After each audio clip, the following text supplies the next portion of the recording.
what are the benefits of an advisory board career over a non-executive director career? I get asked this a lot, and a lot of people come to me and they want to serve on boards, but they don't understand the fundamental differences between those two roles. And there are some very important legal differences between the two. When you are a non-executive director, you are an official director of the company. You are registered with ASIC. You are, really responsible for the legal, the financial, the health of that organisation and all of the fiduciary responsibilities that come with that. When you are an advisory board member, you are an advisor to the company. Now, it's quite different because you don't have any fiduciary responsibilities at all.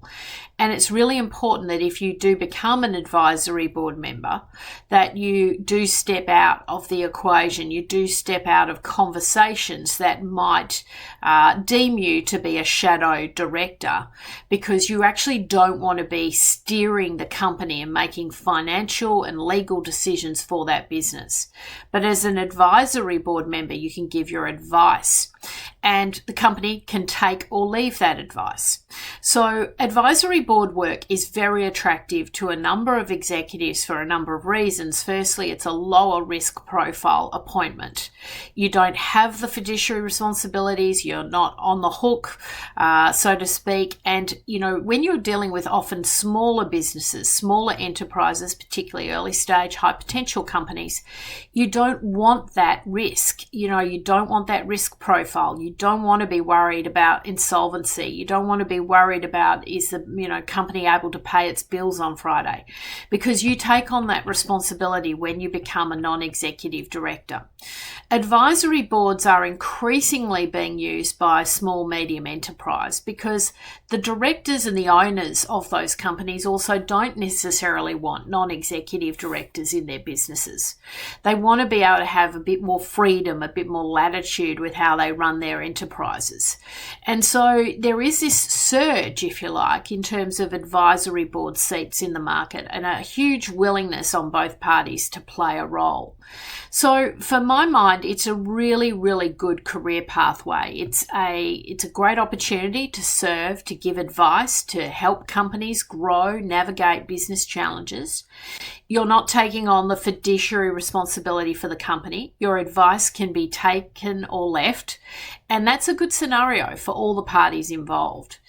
And, it can be very rewarding work. So these roles are still very well remunerated. In fact, sometimes even better remunerated than non-executive director work, surprisingly. So it's definitely a pathway worth considering. Now, particularly if you have any assets in your own name, for example. I have a lot of people who come to me and, they've gone off all very well intentioned and they've done company director courses, and then they come to me and they say they want to serve as a non-executive director. And I always ask the question, do you have any assets in your name? Have you spoken to your accountant? Has he given the all clear, or he or she has given the all clear to do this type of work? And I'm quite surprised, 30% of cases, people will say to me they've got their primary assets in their own name. They've got their home, their holiday home, their shares, their, portfolio in their own name. Now, if you serve as a non-executive director and there's any form of, litigation, insolvency, as a director, you may find yourself personally liable. And if you're personally liable, that means your assets are at risk. So you have to be super careful about, just understanding this paradigm and how it operates.